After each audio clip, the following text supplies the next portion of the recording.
Hello, everybody.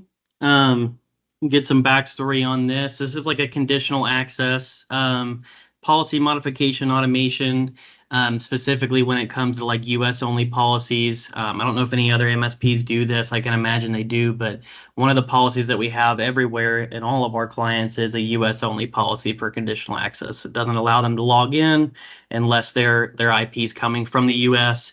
That being said, there is a lot of tickets that we get that specifically says like, hey, I'm traveling out of the country, I need access to those external resources while I'm out of the country. So one simple way to do this through Rewst is to allow Rewst to modify those policies or exempt those users, but then have some cool functionality with Rewst where it kind of just takes over and then it exempts them on the day that they leave, the date and time, and then also removes them from the exemption list when they get back. So I'll kind of show you what that looks like. The form's pretty simple. This is pulling dynamic options for all the tickets open. Requester name, this is just O365 dynamic options. You can put the user in here. I've already done this in the back end, so I'll kind of show you what this looks like, and I won't submit it. But then we have a start date and time, end date and time, where they're going, and then who the approver needs to be. So that's typically their manager.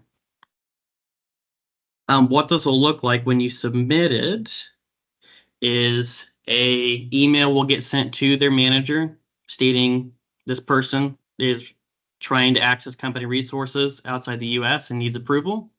And it gives them kind of a detailed synopsis of what's going on, where they're going, and then they can approve this. So this is kind of a CYA on our side, but then also, it kind of helps us so that we know even if the end user submits the ticket, like their manager's aware that this is happening.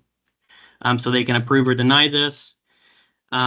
If they do approve it, the end user will get this email. Whoever approved the request has approved your request. We'll see you back, and then probably should do some formatting here, but it shows you the date and time. And then I canceled the workflow, so we can't see it here, but eventually it'll say this person has approved your request, and then it'll keep the ticket open, reassign the ticket to Rewst, and then close the ticket once it's done. And I'll show you what the workflow looks like, but just like this side, that's kind of what that looks like. So it'll say this person approved. It'll remove, in my case, this is me. It'll remove me from this and then just assign it solely to Rewst, and then it'll close it once it's done. So this is kind of what the workflow looks like. It is a massive workflow. Probably need to consolidate some of this into sub workflows, but this is kind of the gist of it. It gets the ticket from the form. It gets the user, gets all CA policies for that company. Then the approval email is sent off. This one company specifically doesn't want the approval email to go off, so I have that split out.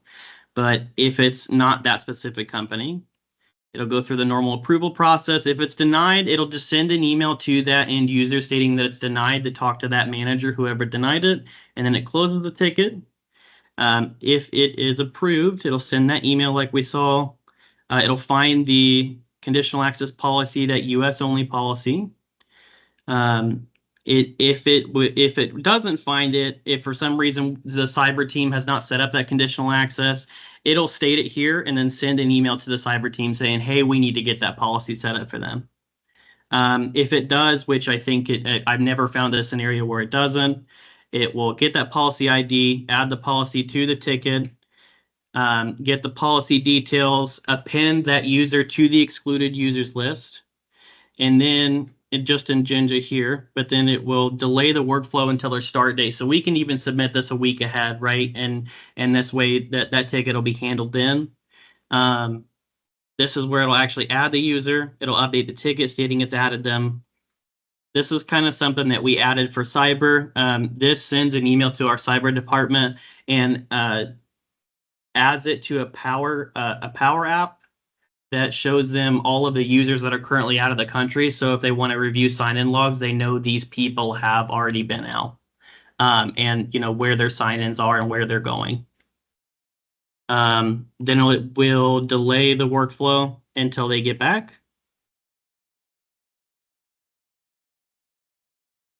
And then this is where it'll go through and kind of do the reverse here. So it'll get the policy details again. The reason we're doing that is because if this is submitted multiple times, we didn't want to keep the same cache details and then revert it back if it's been submitted multiple times, because then it would bork the list, right? So we had to make sure we're always getting the most recent details of that policy. It removes the user that was added before, add the information of the ticket, and closes the ticket. And then this is where it removes it from the PowerApp on our side. It's an extra little dealie for the cyber team. So regardless, it's pretty nasty looking workflow, but it does what we want to, and it works really well for us. So